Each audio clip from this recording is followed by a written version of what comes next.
Our concern is, let's say we've got someone who is 35, they're using a face mask regularly, they're putting a vast amount of energy into themselves and it's right against the skin. Where are you going to be in 7 to 10 years' time? We don't know. How do you know basically that the structure of your skin is not going to completely break down over that period of time? Your skin is constantly regenerating. The only cells in your body that remain unchanged between the age of 5 and the age of 80 is your retina and your brain. Everything else is being replaced. I just don't know what is going to happen. What if one of the biggest factors influencing your energy, your recovery, and your long-term health wasn't your training or even your nutrition, but something that I think we barely think about, and that's light. For millions of years, human biology has evolved under natural sunlight, but modern life has really dramatically changed the type of light our bodies are exposed to every day. And emerging research suggests that shift may be influencing everything from our mood to inflammation, blood glucose response, and even aging. I'm so excited to unpack this today, and I'm joined by Professor Glen Jeffery, who is a neuroscientist from London. He stayed back late on a Friday night to talk to me, and I'm up at the stupid hours of the morning to connect with him. He spent decades researching how different wavelengths of light interact with our cells and our health. And once you understand the biology, it completely changes how you think about your environment. So thank you so much for joining me, Glen. It's an absolute pleasure. So lately I've been getting really nerdy on the health benefits of long wavelength light. What started for me as a bit of a personal exploration around my own health has taken me so deep down the rabbit hole, it is not funny, over the last 3 months. But as a sports dietitian, this is obviously not my area of expertise. So Glen has kindly agreed to help me introduce you to the concept of light and our health, and ultimately for me and for you as a triathlete, our performance, which I think every triathlete is really trying to do here. And if you're interested in diving deeper, I've just launched a brand new masterclass all about red light therapy for athletes. So do yourself a favour and go and get that at dietitianapproved.com/red light therapy. Now, Glen, I think most people think of light as probably something that helps us see, maybe something to do with our circadian rhythm, but your research shows how light is actually interacting with our biology at a cellular level. And depending on the type of light, either doing harm or having benefits for us. Now, before we dive into all of that, can you please explain just some of the basics of light for us, because not all light is actually the same? We see a very, very restricted range of light. The sun puts out this enormous wide spectrum of light, which we measure in nanometers, but we've evolved to only see a very, very small fraction of that. So we see this small fraction, but if we look on one side of that fraction, we've got the UV light, which we don't see. And then on the other side, there's this massive extension of light coming from the sun, which we can put in a bag and call that infrared. Our visual range goes from 400 nanometers to maybe 700 nanometers, but the infrared goes straight out to 3,500 nanometers plus. So there's this massive chunk of light that we don't see. Because we don't see it, we don't pay too much attention to it. We've evolved under this light. It's got a really nice balance between the short and the long wavelength, and it sets fundamental sort of cornerstones in our physiology and the way our physiology is regulated. So these big chunks of light that we don't see are having massive, massive impacts on us. They regulate our metabolism. They regulate the way we have enough energy to kick our legs out of bed in the morning. And they're all doing it without us being really aware of it at all. So yeah, sunlight is broad, sunlight is balanced, and the vast majority of it you never see. And what are some of those key biological systems that respond to our light exposure? So, I mean, particularly for people that, are going to watch your podcast, people who are interested in athletics, health, etc., we have to introduce the term which I'm sure someone will be aware of, called mitochondria. So mitochondria, there's thousands of them in every cell in your body. They provide the energy for you to do things. So again, as I say, kick your legs out of bed in the morning. It's your mitochondria that are actually doing that. They're kicking legs out. So mitochondria, they make something called ATP, adenosine triphosphate, which again, I suspect you've heard of. And they make your own body weight in that every day. So let's think about it. It's petrol. They make this petrol and you burn this petrol doing physical activities. You actually burn quite a lot of it just sitting still and thinking. But in terms of, if you run down the road, the mitochondria in your muscles are producing ATP, burning ATP. And when you reach a problem, when maybe you're getting exhausted, your legs are hurting, one of the things that's telling you is your mitochondria are actually having a bit of trouble producing enough ATP. And so you start to produce ATP in other ways that are really, really inefficient, which we call glycolysis. So mitochondria are key to everything. Now, go back 20 years, mitochondria, people weren't too interested. Mitochondria now, in a whole range of environments, they're really a hot topic. People are suddenly realizing what they do. They not only regulate your metabolism, they regulate and control inflammation. They actually tell you when to die, which is, pretty amazing. When they put their hand up and they say, time to go, that cell dies. So we've got these things, we suddenly appreciated them, we suddenly realize what they're doing.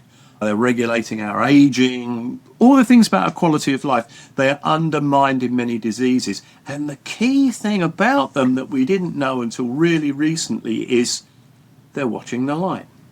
They're actually looking at the light. Now, those longer wavelengths that we can't see pass through your body, and mitochondria absorb them. So if we think about mitochondria as batteries producing energy, those longer wavelengths recharge the battery.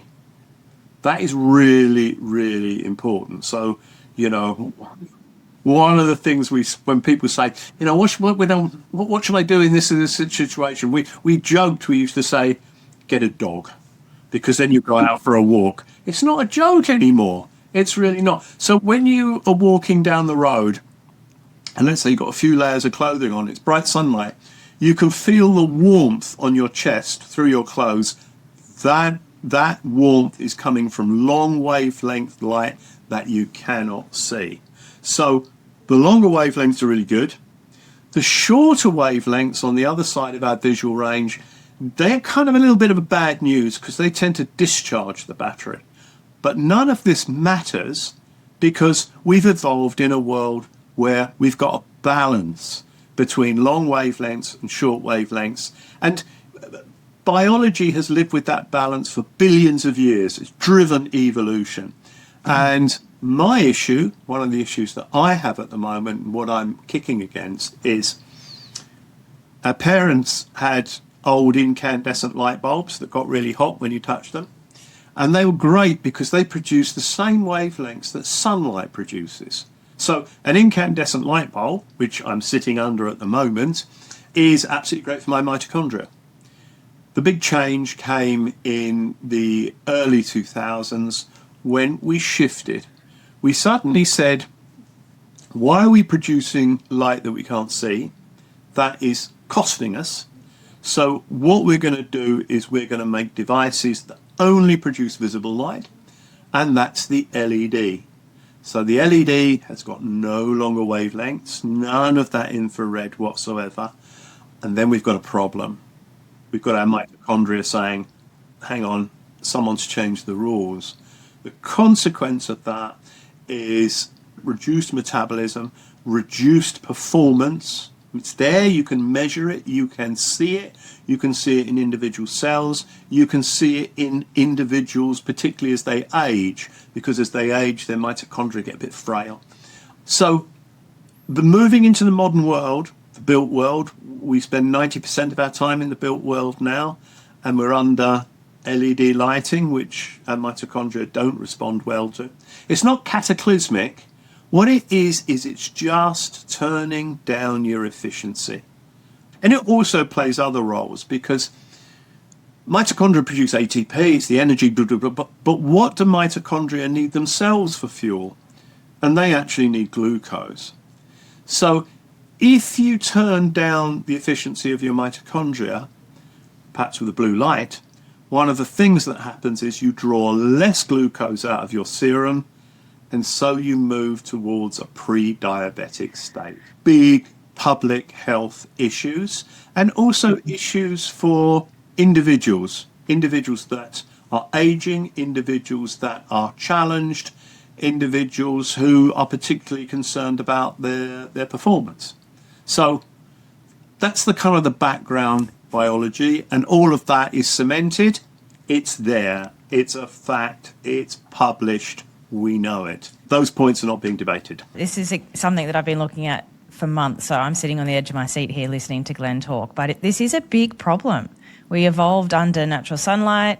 I think as athletes we spend a fair bit more time outside, but a lot of us just drive a desk now for our work, and we sit in LED environments all day long for 90% of the day and wonder maybe why we're feeling really stressed and tired and grumpy. One of the things that you're trying to do is actually fix the problem from the root cause, and meeting with architects and thinking about the way that we design spaces now to affect the light that people are sitting under and the plants that are inside and all that sort of stuff, which is so exciting. What are some of the negative things that are happening to our bodies when we are spending the majority of our day under those short wavelengths of light? As I say, it's not cataclysmic, but it's something that builds up over a period of time. If you've got reduced metabolism, the obvious one, the easy pick, is diabetes. We have a crisis in diabetes. Where have we got our crisis, our major crises in diabetes? Well, initially not where you'd expect. It's the Gulf. The Gulf has got a really, really big diabetic problem. It's very clear why they've got the diabetic problem, because in the Gulf, no one goes outside in daylight, particularly in the summer, because it's just too painful. They also need to control the temperature in their buildings. So all their glass in their buildings is infrared blocking, right? You're blocking out that heat, and you've got the air cons firing away inside. And on top of that, you've got nasty lighting. The Gulf is a place full of modern buildings. The Gulf is a place where people spend much more time inside than they do in Western Europe or in Australia or anywhere else. So they've got this ticking time bomb. Maybe it doesn't help that a lot of them got a sweet tooth, but that's not the problem. The thing is, we have long-term loss of control of blood glucose and insulin regulation. And they've got it. They appreciate it. Q8 has just built this vast new diabetic institute. I'm not quite sure they know what they're going to do with it yet, but it's an acknowledgement of a problem.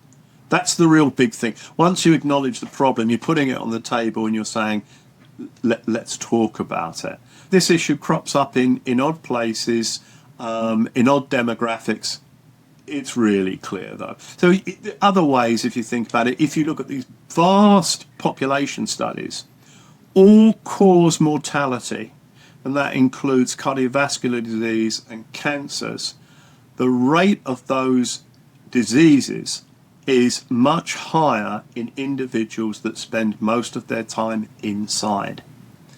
It's much lower in people who spend most of their time outside. If you think about the big picture, we can talk about diabetes, but it's all-cause mortality, right? Now, we may not quite know the inroad into the cardiovascular thing. We might not quite know the inroad into cancer, but it's there. It's unarguable. You'll have to do some research in Australia where we have much more active outdoorsy sort of lifestyles, but then on the flip side, we have like huge skin cancer rates because the UV levels are so high. But you know, there's a really great dermatologist who's stirring up the dirt, Richard Weller. He's a consultant in Edinburgh, and he's turning this argument around, and he's actually saying Their exposure to sunlight is absolutely great and necessary up to a certain point. Now, it's not my area. I'm not a dermatologist, and I don't really know that much about skin. But one of his arguments is these native populations that have adapted their immunity to their environment, such as the Aboriginal populations, incidence of skin cancer is extremely low. We're in the wrong place by being in Australia, and this adaptive immunity is terribly important. I discovered a really great fact, which is in the American Civil War, many more Union soldiers died as a consequence of waterborne disease as they moved south than ever died in a conflict. And it's because they shouldn't have been there. They don't have the immunity to that part of the world. So who knows, as we move on with extra generations of Australians, maybe the incidence of skin cancer will decline. That's probably why I struggled with gut issues when I lived in London for 2 years, because that environment was just not set up for my body. And then I came home and all issues went away. Yeah, well, maybe I feel the same about it as well. Okay, so that's some of the negatives of short wavelength light, which I think is really important to touch on and highlight, because it sparks that conversation for people to think about the environment that they're in all day and hopefully do something about it at the end of this episode. Can we move on to the health benefits of long wavelength light? I'd love you to explain some of those things and how those wavelengths do affect our body in a positive way.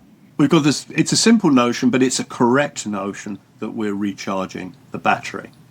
Now, as the battery runs down, what mitochondria tend to do is they tend to think about it as a battery. Look in your car, old batteries, they leak acid, and you get those horrible crusty bits around the terminals. Mitochondria do exactly the same. As they get old or they get challenged, they drive inflammation. They produce something called reactive oxygen species, and it's the buildup of reactive oxygen species over time that is one of the key drivers of aging and causes death. So this is a systemic thing. Think about the whole body. The whole body, under the wrong form of lighting, has a higher background level of inflammation. Now we can measure systemic inflammation with something called CRP, complement-related protein. And very interestingly, in a city in the Midwest, you'd never have thought that this would happen in a place like the Midwest. They took a whole vast number of people and they measured their CRP. And they then went and planted thousands of trees. Trees are important because they reflect infrared light. They went back to the same groups of people a couple of years later. They measured their CRP, and as a population, the CRP went down. Now, why is CRP important? Well, it's a circulating protein, goes around your body, so it talks to everything. And one of the main problems if you have elevated CRP is you're walking around, you may be absolutely fine, but key organs are taking a real beating. So people with elevated CRP for a long period of time, they tend to have heart conditions. They tend to have heart failure. You're just pushing these organs too far. There's a whole series of issues coming out now, which are not published yet, which are showing systemic issues of things like just not getting enough sunlight. One is, of course, we've got an issue about diabetes. But we're also building up fat in our bodies. So animals that spend a lot of time under LED lighting are fatter, right? They're pre-diabetic, they're fatter. Where else do you find mitochondria? Where's the biggest thing? Well, apart from the eye, the next best thing is in sperm. Sperm are full of mitochondria because they're the body's athletes. They come out and they're going to swim like crazy to get to their target. They are fundamentally just bags of mitochondria. Animals spending a lot of time under LED lighting have got reduced efficiencies of their mitochondria and their sperm look abnormal. So, this is hitting us from lots of different sides in lots of different ways, but it's correctable with those longer wavelength light. Everything comes back to a balance. What is the balance under which we've evolved? So, as we're deteriorating, as we're spending too much time inside, using long wavelength light in different forms can put a very good sticking plaster over the problem. Regulating blood sugars, reducing complement-related protein, reducing systemic inflammation. It's a rather good package to which I cannot find a critical point. Yeah, it doesn't sound like there's any negatives to long wavelength light exposure. It's part of sunlight, so it shouldn't have any negative effects. It's one thing that we have noticed, and loads of other people have noticed it. They talk about long wavelength light exposure from, say, for instance, you have a device which is just a few LEDs. It's not sunlight. It's a restricted long wavelength package. If you use it too much, it's called biphasic, and it just stops working. It's definitely an area where you would not say more is better. It's not a case that 2 paracetamol are better than 1 for a headache. You need a fixed amount. It flicks a switch in your mitochondria and things improve. So the downside is if you use it too much, you're just wasting your time and you're burning your credit card. If you want to spend an hour on a red light bed, you're wasting your time, fundamentally. I want to get into some of that with you in a second, but before we do that, I'd love to leave listeners with some practical ideas for improving their environment. I started off with rather complicated ideas, like building red light devices with LEDs. And they all work to a greater or lesser extent. But the biggest winner we are finding, without any question whatsoever, is incandescent light bulbs. Right? So I've built loads of different red light devices. I've got great results with them.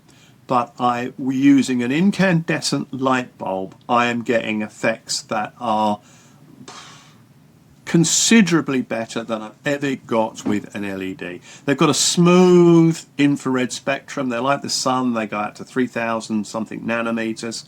Halogens, which are a type of incandescent, when they take your incandescence away from you, as they've done in America and they're trying to do in Britain, they can't take your halogens away from you because you need a halogen bulb in an oven. A LED melts, right? So they'll always be there in one form or another, and you don't need much. So, okay, there are devices, there are red lights. Most people are using far too much energy. They're using them for far too long. Yep. And all they're doing fundamentally is a lot of the time is wasting their time and not getting an effect. We did a clinical trial. We had to exclude a lady who was extremely annoyed with us. And it was for age-related macular degeneration. And she came back unannounced about a month later. And she had a single LED and she had a Duracell battery. She joined them with her fingers and she stuck it in front of her eye and said, would it work? I was horrified. But then one of the lab members took it away, measured it, brought it back and said, yeah, that'll work. So don't spend money on expensive devices. You can go and get a halogen light bulb, or, what I tend to use, particularly in winter months, I tend to use one of these red light lamps that physiotherapists use. And the first time I came across red light, it was in a vet school in London, just outside London, and there was a very, very big racehorse there, and it had a damaged tendon, and they were exposing the tendon to red light, and it was before the mitochondrial story came out. I said, why are you doing that? And the guy said, this horse is worth millions. It's got a stretched tendon, so we'll do anything to actually improve that one. And I said, why red light? And he said, because it works. A lot of medicine, we don't know why it works, but it does work. A classic example of anesthetics. We don't really know why anesthetics work, but they do. And that was where the penny kind of one of the occasions where the penny started to drop. So loads of devices, but don't, just get something really simple, really basic, like a halogen lamp in the kitchen in the mornings. Forget it's there. Don't press your body against it. You don't need to. Just get it there. A bit hot. Yeah. Or any of those people that work in an office all day, putting a lamp on your desk. It's a winner. It really is a winner at almost zero cost. So we are very, very busy trying to apply technology. So I've been arguing strongly with critical care units. You've got people who are in that life-death balance, and you've got these people and they've got vast amounts of equipment around them, machines flashing and buzzing and all the rest of it. And we talked to critical care. I walked in and said, if we give you a light bulb, we'll improve mitochondrial function and we'll reduce blood sugars. And the first reaction was, what will it cost? And I said, nothing. We'll do it for nothing. And they were very surprised and they were a bit taken aback. But we've got 2 critical care units now, big ones, where we've encouraged them to change the lighting, and it costs nothing. Likewise, one of the drivers for myopia in children is an absence of long wavelength light. It's one or the number. Now it's a big issue in the Asian population, particularly in China. And here again, you only have to put a small amount of red light into a classroom, 1 or 2 40-watt halogen bulbs, bounce them off the ceiling, and you can reduce the rate at which the eye grows. So if you've got myopia and your eye is growing, no one particularly cares about it at the moment because they say we just get glasses. But when that person is 45, their eye's grown very long, their retina starts to stretch and it tears in the middle. And then you have a group of people who perhaps are in their prime in terms of their professions and their careers, and they've lost their central vision. That's not going to happen today, so governments don't worry about it, but it will be someone's problem in 40 years. And you talked a bit about the plants reflecting the long wavelength light. Could somebody put a plant on their desk and reflect some of that incandescent light back to It's really, if viewers want to kind of have a look at the effect of this, go on the web and type in infrared light plant and do images. And you will see images of a world that looks as if it's just had a heavy snowfall. All the plants and the grass is screaming at you. It's terribly, terribly bright. So it can't generate infrared light, but think about it, if you were to put your plant on a window sill inside, it would take the light that's coming through and it would bounce it into the room. We had a really kind of weird, we surveyed a building for an architect, and as we were going through, it was an awful building. And one of the ways we survey them is we go around with infrared cameras looking at it. And there was a curtain, thick, dark curtain. And we looked at it with an infrared camera, and there was a fire at the bottom of it. It was just incredible. We lift the curtain, and there was a row of plants. So plant matter is super, super important. On 2 occasions, we've measured the amount of infrared light that comes off the surface of a leaf, and it is just under the level at which we regard it as being therapeutic. So think about 500 leaves. Okay, that probably is doing something. So let's track back to your dog. Right? Why do you feel good when you go for a walk in the park? Okay, you've got sunlight, but you've got all these reflectors of infrared light around you. And one thing that is absolutely amazing is we sit in our offices, we feel pretty unpleasant about the world. It only takes us 2 or 3 minutes walking in a park to suddenly feel great. What is going on? I'm trying to bleed people in their offices, analyse their blood, and then get them to take them into a park for half an hour and bleed them again. What is that signal? Because everybody, everybody feels good when they're in sunlight and walking in a park. They don't feel good when they're in sunlight and they're walking through concrete structures. So something has got to do, the plant must be playing a role somewhere. In the athlete space in particular, but just the health space in general, there's absolutely this growing interest and just an explosion in the red light therapy devices and infrared light. So red light is technically not even the correct term because it's beyond that red visible spectrum. Why do you think this topic is suddenly exploding at the moment when it's been around for 60 years? Commercial interest is a big thing. The devices that are being sold, and we pulled apart loads of them. You get a device that's $500. You pull it apart and you realise it's got $200 worth of components, and the components are third rate. So you only need a few football players to say, I'm using this, and everybody follows it. But of course they're being paid to say that they use it. Now, the athlete story is really interesting. So we didn't. Someone that we knew started a study on marathon runners in their mid to late 20s, and we got them on a running mill. We sampled their bloods every few minutes. We've got them on an oxygen mask to see their CO2 output, and we're measuring key metrics of their performance, including grip strength, endurance, etc. We got absolutely nothing out of it. Absolutely nothing. And the story that develops is, if you're super fit, you don't need it. You just don't need it.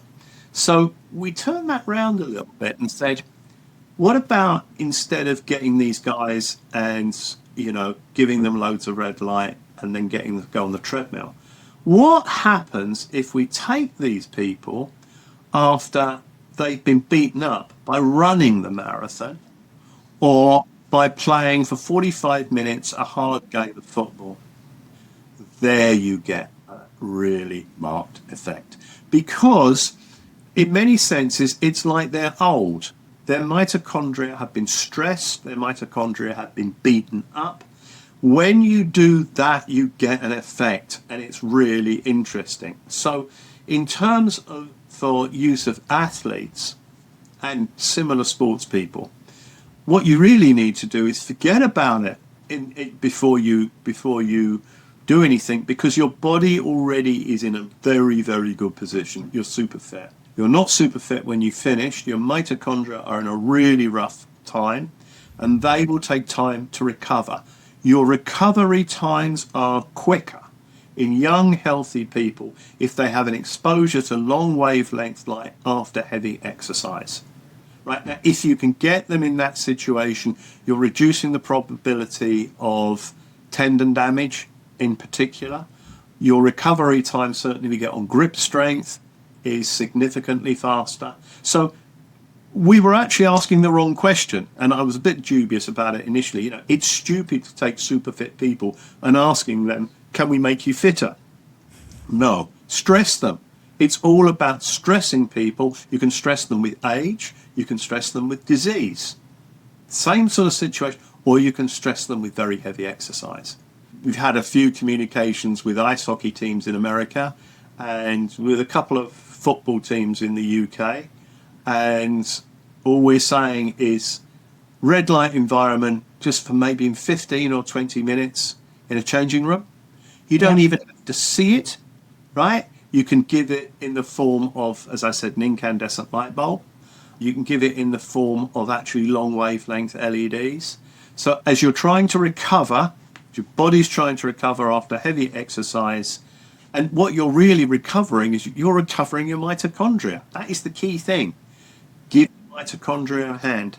You don't need the big panel, and stand in front of it for 4 weeks when you're really super fit. You're wasting your time. It's so interesting because one of the things that I did unpack in the masterclass, I've spent a long time doing a literature review on long wavelength light therapy and athletes. And the majority of the literature gives long wavelength light exposure pre-exercise, because ultimately the question we want to answer is, can this improve performance? Yeah. And it's so mixed. And I'm looking forward to this new wave of research that will expose athletes post-exercise and see what the effects are after that. Because in my mind, that makes more sense. Like you said, you're recharging the battery. So, post-heavy training, racing, like that sounds to me like the ideal time to use that and recharge and get back and bounce back faster. Yeah, put it in the shower room. You've got let's say, a really fit body. It's been stressed really hard. Hot water is increasing the circulation, which provides oxygen and glucose to the mitochondria. Have a long wavelength light in there. We've certainly talked to a few people. I think others have listened There are a number of football teams that have been talking, and I suspect they've probably gone ahead and do things. I mean, you don't have to talk to me about it, and I probably wouldn't know about it. And, a wise physio may put those lights in, and the players may not even know about it, right? Yeah. But, when you've got players operating at that level, if you can improve them by 1%, that is significant. You've got people that are worth a lot of money, right? And if one of those people has a damaged muscle and they're going to be out for next week's game, that's expensive. If you can reduce the probability of them being taken out for next week's game, and it's costing almost nothing. So if you had the attention of athletes that are listening right now, Glen, people who care really deeply about their recovery, their performance, our health span, what would you want them to understand about light that most people are just currently missing? Well, I think they've got a big advantage because these are characters that are probably going to go outside a lot anyway, particularly in Australia where the weather can be particularly good. I don't think they need vast amounts of advice from me, right? What they need is for me to make a few comments about don't do this and don't do that because you're wasting your time, you're wasting your money, and you're not improving your performance. Those are really points. Incandescent light bulbs, if you've got a red light device, don't use it for more than a limited period of time. Use it twice in the day. Be sensible. Bigger is definitely not better. Those red light beds, each one of those LEDs is probably putting out anywhere between 50 and 80 milliwatts per centimetre squared. I work at 5 milliwatts per centimetre squared, and I get great improvements in animals and in humans. And the other thing that really worries us, and we haven't quite worked out what we're going to do about it, is with those red light devices, your body and life generally has never seen that much high energy red light on its own. So we think about the face masks. The face masks do, over a relatively confined period of time, they do have some efficacy. Our concern is, let's say we've got someone who is 35, they're using a face mask regularly, they're putting a vast amount of energy into themselves, and it's right against the skin. Where are you going to be in 7 to 10 years' time? We don't know. Since I have a reputation for being brutally honest, how do you know basically that the structure of your skin is not going to completely break down over that period of time? Your skin is constantly regenerating. The only cells in your body that remain unchanged between the age of 5 and the age of 80 is your retina and your brain. Everything else is being replaced. That replacement process is a very intricate developmental process, and I wouldn't want to play with it. I just don't know what is going to happen. Yeah. And I think it draws back to my main point. Be sensible. More is not better. When you put those red light masks on, I've got a good friend, an audiologist, and he's been looking in people's ears and doing things. When the red light mask is on, he can see it in your ear. So that energy is not only hitting your skin, it's actually going to the front part of your brain. It goes through the skull and bone generally, long wavelength light just passes through it. You can't even see a shadow of it. I don't want to do that to myself.